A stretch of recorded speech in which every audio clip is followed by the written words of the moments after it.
шуурхай ажиллагааны удирдлага тогтцооны схем бол энэ зураг дээр харагдаж байна. Улаанбаатар хотын нийт ойролцоо ижил төстэй үүрэг гүйцэтгэдэг хяналтын камер болон бус байгууллагын хяналтын камерын зөвшөөрөлтөөр хэрэгжүүлдэг. За мэдээлэл өөрчлөлт, мэдээлэл хангах, шуурхай ажиллагаа явуулахын болцоо бүрдүүлдэг. За энэ дээр бол эцэндээ өнөөдөр 147 бусдын дамжуулалт өгөөс нэр хэрэглэж бүтэц хэмжээнээсээ бага зэрэг өндөр харагдаж байна. Энэ бол үндсэндээ дулаан сайхан тавьсан тохиолдож зөвшөөрлийн ажил хийж байгаа дуудуулаад Дулаан станц 3-4 за амгалангийн дулааны станц дулаанжуулалтын нөөц тоногдолтой горим ажиллагааны хувьд бол хэвээ ажиллаж байна. За хэрэглэгчдийн халаалтыг бол энэ жил манайх нэг онцлог зүйл нь юу гэхээр хэрэглэж хүссэн цагтаа бол дулаан аав гэсэн зорилттой ажилласны хүрээнд бол 9 сарын 9-өөс эхлээд орон сууц аж ахуйн нэгжийг холбосон. За 9 сарын 14-15 гот бол нийт орон сууцны барилгыг бол зөрчилтэй ус хэрэглэгчид бүрэн 100% зогсоосон байгаа. За мөн тусгай хэрэглэгчдийг бол 9 сарын 9-өөс холбож ирсэн. За үүнтэй холбоотойгоо бол өмнөх жилээс төлөвлөснөөс бол сүлжээний усны зарцуулалт 2500 тонноор илүү. За мөн 3 дугаар цахилгаан станцыг төлөвлөснөөс 3 хоногоос өмнө залгасан. За мөн 4 дугаар станц дээр ачааллыг төлөвлөснөөс өмнө ингэж ачаалж ажиллаж байна. За тэгээд тусгай хэрэглэгчдийг бол өнөөдрийн байдлаар бол зөрчилгүй бүх хэрэглэгчийг бол залгаж бүрэн дууссан байгаа. За өнөөдөр бол манайх нэг 17,000 тонн усны зарцуулалттай. За носоосны нийт төлөвлөлийн гормоор 7 носоос ажиллахаас бол 5 носоосны станц бүрэн ажиллаж байна. За носоосны станцууд дээр бол бүгд нөөц сэлбэг за нөөц носоостой ингэ ажиллаж байгаа. За горим ажиллагааны хувьд бол яг төлөвлөсний хэмжээнд бол хэвийн үйл ажиллагаа хүртэл явж байна.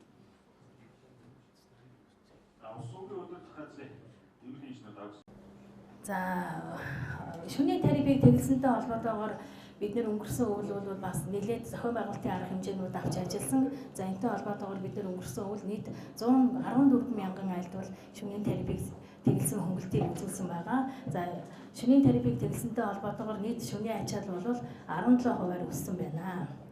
За бид нар 17 оны 1 сараас 4 сар хүртэл өндөржүүлсэн бэлэн байдалтай ажилласан. За энэ үед бол бид нар бүх станц ТП-ний ачааллыг хэмжиж, за хэд ачаалагдах магадлалтай нийт 90 дэд станцын трансформаторыг солисон байгаа. За мөн 41 шийдийг томсгосон. За 4900 гаруй шугамыг бүдүүсгэж солисон. За мөн хэрэглэгчийн өсөлтөөр 543 ширхэг нэг фазын доллар, 3 фазын 154 долларыг бол солисон байгаа.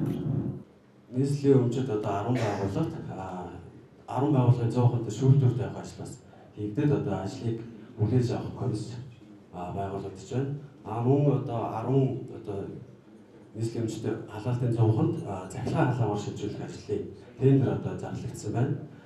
Тэгээд бид нар бас агаарын бохирдлыг одоо иргэдэд мэдээлэх зорилгоор нийтдээ одоо 35 сургуульд одоо агаарын чанарын мэдээллийг түгээх самбарыг бас байршуулад ажиллаж байна. За нийслэлийн авто замын газрын хөгжлийн газар 95%-тай, за нийслэлийн тээврийн газар 94%-тай, нийслэлийн эрүүл мэндийн газар 100%-тай, за нийслэлийн боловсролын газар 95%-тай, геодез усны барилга байгууламж 100, хот төгсчлөлтийн газар 100, Улаанбаатар зам арчлалын газар 100, за Улаанбаатар лефтний одоо үйлчлэлийн бэлтгэл ажил хангах ажил 100%-тай. За нийтдээ энэ нийслэлийн засаг даргын хэрэгжүүлэгч агентлаг харьяа газрууд болохоор 98% үйлчлэлийн бэлтгэл хангасан одоо нэгэсэндээ өвөл бэлэн болсон гэж ойлгож байна. Га дүүрэг 95%-тай, Баянгол дүүрэг 95%-тай, Налах дүүрэг 96%-тай, Сонгон найрхан дүүрэг 91%-тай, Чингэлтэй дүүрэг 95%-тай, за Баянзүрх дүүрэг 93%-тай, Сүхбаатар дүүрэг 92%-тай, за Хаан уул дүүрэг 89%-тай, Баганга дүүрэг 95%-тай. Нийт одоо дүүргүүд үйлчлэлийн бэлтгэл ажил хангах ажлын хүрээнд 93% одоо ажлын гүйцэтгэлтэй явна. Бид үйлчлэлийн одоо захиргааны их үүсвэр, эндийн хангамжийн байгууллагууд, харьяа газруудын хот нийтийн аж ахуйн чиг үүрэг үхэх байгууллагууд, дүүргүүдийн одоо зочдын ажил гээд нийтдээ бид нэг 95.7% байгаа. Тэгвэл бидний бас төлөвлөөгүй гинтийн ийм аваар осол гарах үзэгт бол байнга тохиолддог. Тийм учраас Улаанбаатар хотын одоо эндийн хангамжийн байгууллагуудын өдөрлөгөөр бид нэр гинтийн аваар ослын үед захилгаан, дулаан, орон сууц, ус сувг, хэсэг эндийн хангамжийн байгууллагын үед шуурхай ажиллах ийм мэргэжлийн одоо байнгын ажиллагаатай багуудыг бэлэн болгоод гинтийн аваар ослын үед одоо газар дээр нь шуурхай адарлах энэ зохион байгуулалт арга хэмжээ гэдэг бол бид урд нь ч ийм байсан. За одоо ч гэсэн энийг бүтэц зохион байгуулалт нь илүү бэлсрэнгуй болгож бэлэн байдлыг шуурхай хангах, мэрэгжлийн удирдлагаар хангах, шаардлагатай том төхөөрөмж хангах асуудлыг бол бид авчаад хэрэгжүүлж байгаа. Айл өрх албан байгууллага сая 300 мянган иргэний өмдийг амжилттай давахын бэлтгэл хангах гэдэг асуудал төрлийн чухал зүйл юм. Нийслэлийн засгийн даргын зөвлөлийн одоо бид 3 удаагийн хурлаар бол үйлчлэлийн бэлтгэлийг бол авч үзсэн. За өнөөдөр бол 10 сарын 4-ний өдөр нийслэл хотор бүхэлдээ дулаанаа аваад өвлийн горимдоо шилжээд 4 хонж байгаа. За энэ өдрөө би холбогдох албан тушаалтайгаа уулзаж өвлийн бэлтгэл ажлын дууссан байдал цаашдаа болцсохгүй аваар ослоо үед яаж ажиллах вэ гэдэг асуудлаар ярилцж байна. Тэгээ та бүхэн танилцуулж үзэхэд бол ерөнхийдөө бол өвлийн бэлтгэл ажил бол хангагдчихжээ гэж би үзэж байна. Бид нар ч бас энэ дээр нэлээд зохион байгуулалттай олон арга хэмжээ авсан. За нийслэл хот бол ганаараа бүгдийг хариуцдаг, салбарын яамталтайгаар хамтарч үйлдвэрж ажилладаг. За та бүхний энэ хотын үйлчлэлийн бэлтгэл хамаардаг аж ахуйн нэгжүүд бол бас шууд яамны харьяа газрууд байгаа, нийслэлийн харьяа газрууд байгаа. Тэгээд засгийн газар нийслэл за бүгд аж ахуйн байгууллагууд хамтраад бол бидний дондож болж байгаа бол 96% бол үйлчлэгийг хангасан байна гэж үзэж байна.